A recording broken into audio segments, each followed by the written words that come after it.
Hari ini kita bakal ngebahas sesuatu yang gak sering disorot, tapi sebenarnya berdampak besar buat ekonomi kita, terutama buat kalian yang ada di kelas menengah ke bawah. Kita bakal ngomongin soal deflasi. Sebelum kamu mikir, deflasi kan bagus, karena harga barang-barang bakalan turun. Tunggu dulu, ternyata deflasi ini bukan cuma soal harga murah, tapi lebih kompleks dari itu. Di video ini, aku bakal jelasin kenapa bisa terjadi deflasi di Indonesia, dampak negatifnya, dan yang paling penting apa yang bisa kita lakukan sebagai masyarakat menengah ke bawah supaya bisa bertahan di tengah situasi kayak gini. Yang pertama, apa itu deflasi dan kenapa ini penting buat kita? Oke, pertama-tama kita mulai dari dasar dulu ya. Apa sih sebenarnya deflasi itu? Jadi, kalau inflasi itu adalah kenaikan harga-harga barang dan jasa. Nah, sedangkan deflasi adalah kebalikannya, harga-harga jadi turun gitu. Tapi jangan senang dulu, karena deflasi bukan cuma soal harga murah. Deflasi itu bisa jadi tanda kalau ekonomi lagi sakit. Kalau di inflasi kita was-was karena harga naik terus. Di deflasi kita malah harus hati-hati karena ada gejala penurunan permintaan barang dan jasa. Misalnya, orang-orang jadi nahan uang mereka, gak banyak belanja, pengusaha jadi berhenti produksi, dan akhirnya pengangguran naik. Ini bisa jadi masalah besar kalau kita nggak siap. Kenapa ini penting? Karena dampaknya itu kerasa langsung ke kantong kita, terutama buat yang udah struggling buat memenuhi kebutuhan sehari-hari. Dalam video ini, aku akan bahas lebih dalam kenapa deflasi itu bisa jadi masalah buat masyarakat menengah ke bawah. Terus kenapa sih deflasi bisa terjadi di Indonesia gitu? Ini dia beberapa penyebabnya. Yang pertama itu penurunan permintaan secara drastis. Penurunan permintaan, kalau kita lihat data ekonomi misalnya nih, daya beli masyarakat itu turun karena berbagai faktor seperti krisis ekonomi atau pandemi. Banyak orang takut belanja, lebih memilih buat nabung atau bayar utang daripada beli barang. Nah, kalau permintaan barang turun drastis, produsen gak punya pilihan selain nurunin harga supaya barangnya laku. Yang kedua, pasokan yang berlebihan. Penyebab lainnya bisa dari sisi pasokan. Misalnya di sektor pertanian ada panen besar-besaran tapi daya beli masyarakatnya rendah. Jadi harga produk-produk itu akhirnya jatuh. Pasokan yang berlebihan ini juga bisa disebabkan karena distribusi yang terganggu atau ekspor yang berkurang, seperti yang kita lihat waktu pandemi kemarin gitu.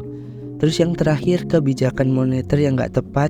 Nah, kebijakan moneter yang gak tepat ini juga punya peran besar.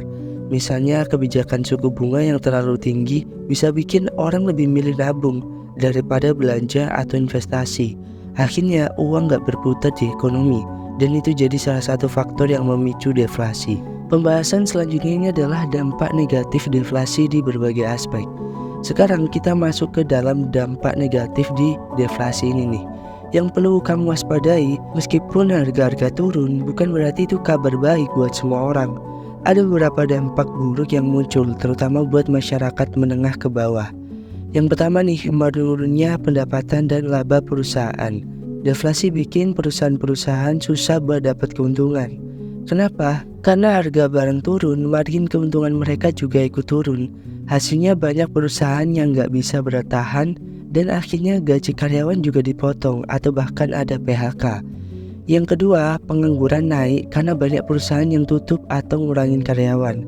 Pengangguran pasti naik, dan kalian tahu kan, makin banyak pengangguran makin rendah juga daya beli masyarakat. Ini kayak lingkaran setan yang terus berputar.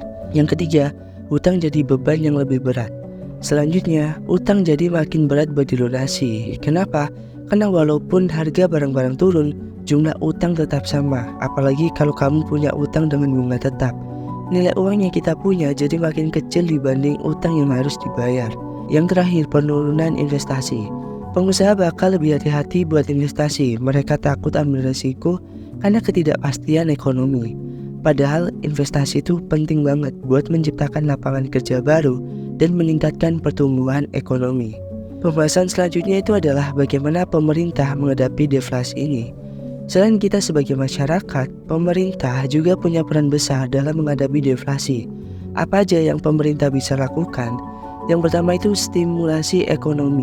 Pemerintah bisa memberikan stimulus ekonomi, misalnya dengan subsidi atau bantuan tunai langsung buat masyarakat supaya daya beli mereka bisa meningkat. Ini bakal bikin orang-orang lebih berani buat belanja dan berinvestasi, yang akhirnya bisa mengurangi tekanan deflasi. Yang kedua, kebijakan fiskal. Kebijakan fiskal yang agresif, pemerintah bisa meningkatkan belanja publik, misalnya dengan proyek-proyek infrastruktur, dan ini bukan cuma bikin roda ekonomi berputar, tapi juga nyediain lapangan kerja buat masyarakat. Dengan lebih banyak orang yang bekerja, daya beli jadi naik dan deflasi bisa ditekan. Yang terakhir, pengendalian kebijakan moneter. Bank Indonesia bisa menurunkan suku bunga supaya orang lebih tertarik buat meminjam uang dan berbelanja daripada menyimpan uang di bank. Dengan peredaran uang yang lebih cepat, ekonomi bisa bergerak lebih dinamis dan membantu keluar dari situasi deflasi. Pembahasan selanjutnya adalah apa yang harus kita lakukan sebagai masyarakat menengah ke bawah. Apa yang harus kita lakukan sebagai masyarakat menengah ke bawah supaya kita nggak terlalu terdampak deflasi? Aku bakal bahas secara lebih rinci dan detail. Yang pertama itu, tetap bijak dalam mengelola keuangan. Pertama, kamu harus tetap bijak dalam mengelola keuangan. Jangan langsung tergoda buat belanja besar-besaran hanya karena harga barang-barang turun. Fokusin pengeluaran buat kebutuhan dasar dan jangan habiskan tabungan cuma buat hal-hal konsumtif. Deflasi mungkin bikin harga turun, tapi kita juga nggak tahu ya kapan kondisi ekonomi akan membaik gitu. Yang kedua, diversifikasi sumber penghasilan. Jadi jangan cuma ngandelin satu sumber penghasilan. Kalau kamu cuma punya satu pekerjaan dan tiba-tiba kena PHK, bakal susah banget buat survive. Usahain buat punya side job, entah itu jualan online, kerja freelance, atau bahkan investasi kecil-kecilan yang sesuai sama kemampuanmu. Yang ketiga, membangun dana darurat. Ini klise sih, tapi penting. Kamu harus punya dana darurat yang bisa menolong kamu kalau keadaan ekonomi makin gak pasti. Idealnya dana darurat ini bisa nutup biaya hidup kamu selama 6 bulan ke depan. Nah, yang keempat, investasi di instrumen yang stabil. Meskipun ekonomi lagi gak stabil, bukan berarti kamu gak boleh investasi. Tapi kamu harus lebih bijak dalam memilih instrumen yang risikonya rendah. Misalnya investasi emas atau reksadana pasar uang yang relatif stabil meski ekonomi sedang menurun. Ini bisa jadi tameng buat masa depan kamu. Yang terakhir, tingkatkan skill. Deflasi seringkali diiringi dengan tingginya tingkat pengangguran. Karena itu penting banget buat kamu terus mengembangkan skill. Belajar hal baru yang sesuai sama kebutuhan pasar. Misalnya skill digital seperti desain grafis, coding, atau bahkan digital marketing. Dan skill-skill ini bisa ngebantu kamu buat tetap relevan di dunia kerja yang makin kompetitif. Selanjutnya kita akan bahas pelajaran dari krisis ekonomi di masa lalu. Kalau kita lihat sejarah, deflasi ini bukan hal yang baru. Banyak negara yang pernah mengalami krisis serupa di masa lalu. Kita bisa belajar banyak dari kasus-kasus ini. Seperti krisis ekonomi, dulu tuh Jepang yang dikenal sebagai lost decade, di mana Jepang mengalami deflasi selama hampir 10 tahun. Apa yang bisa kita pelajari dari kasus ini? Salah satunya adalah pentingnya adaptasi terhadap perubahan ekonomi dan bagaimana pemerintah serta masyarakatnya harus bekerja sama untuk mengatasi masalah. Jepang berhasil bangkit dengan melakukan reformasi besar-besaran di sektor keuangan, teknologi, dan sumber daya manusia. Mereka juga fokus pada inovasi untuk menciptakan lapangan kerja baru yang relevan dengan kondisi ekonomi global saat itu. Bagi kita, Indonesia, ini adalah pengingat bahwa perubahan ekonomi itu nggak bisa dihindari. Tapi yang penting adalah bagaimana kita bisa beradaptasi dan belajar dari pengalaman negara-negara lain. Deflasi mungkin terdengar menyeramkan, tapi kalau kita mempersiapkan diri dengan baik, kita bisa bertahan dan bahkan berkembang di masa yang sulit. Jadi guys, itu tadi pembahasan lengkap kita tentang kenapa deflasi bisa terjadi di Indonesia, dampak negatifnya, terus strategi jangka panjang yang harus kita lakukan, dan bahkan peluang yang bisa kita ambil di masa depan.